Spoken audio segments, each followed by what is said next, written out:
When do I wanted to be a nurse? Been exposed to healthcare my entire life in one way or another.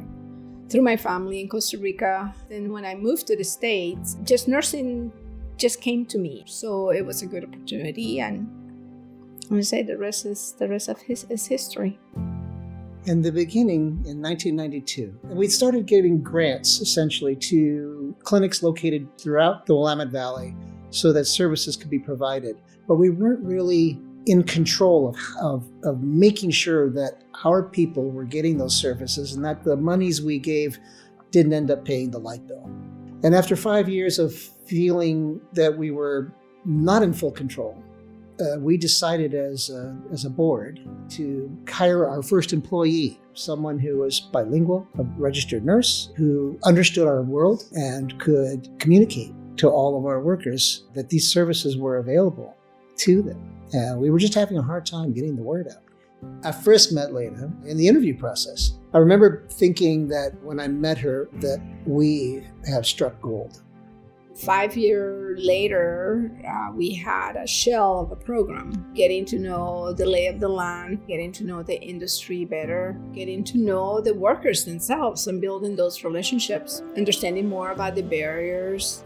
She became a road warrior for us. She went throughout the valley, and her mission was to find every group of workers that she could, to let them know, both verbally and with written material, how to access that help.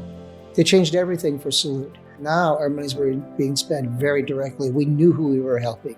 And the volume went from a couple hundred folks that we over a year to a couple thousand.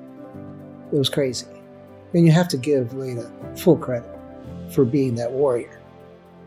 I mean, I managed to follow with the workers. I managed to chase them everywhere that they were. They have taught me incredible amount of information. We have built relationships. I have seen their kids born, grow, get married. It's just good to see that.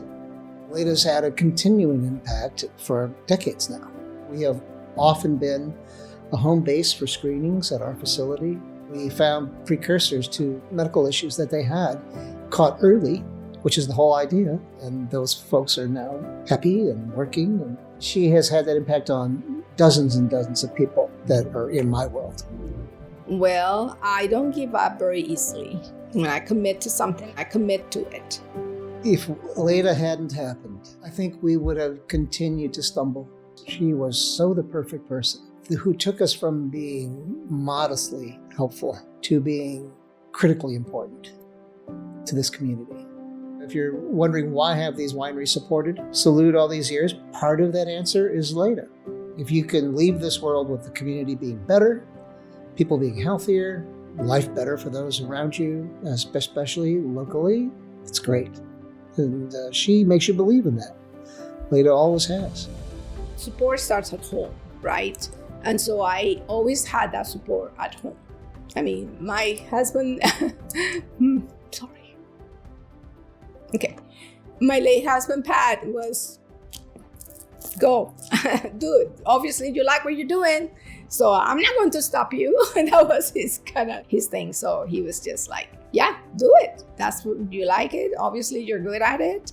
It takes a toll on you. You feel exhausted, but there's always a door that will open. It's just amazing how that happens. Those doors that open have been created by this collaborative and partnerships, because you cannot do it alone.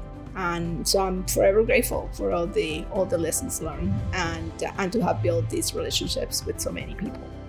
What would I say to Leda, knowing that she's retiring? This is really difficult. It's emotional. I think she's one in a million, you know. And I just hope she has an incredibly wonderful rest of her life, because she's given so much.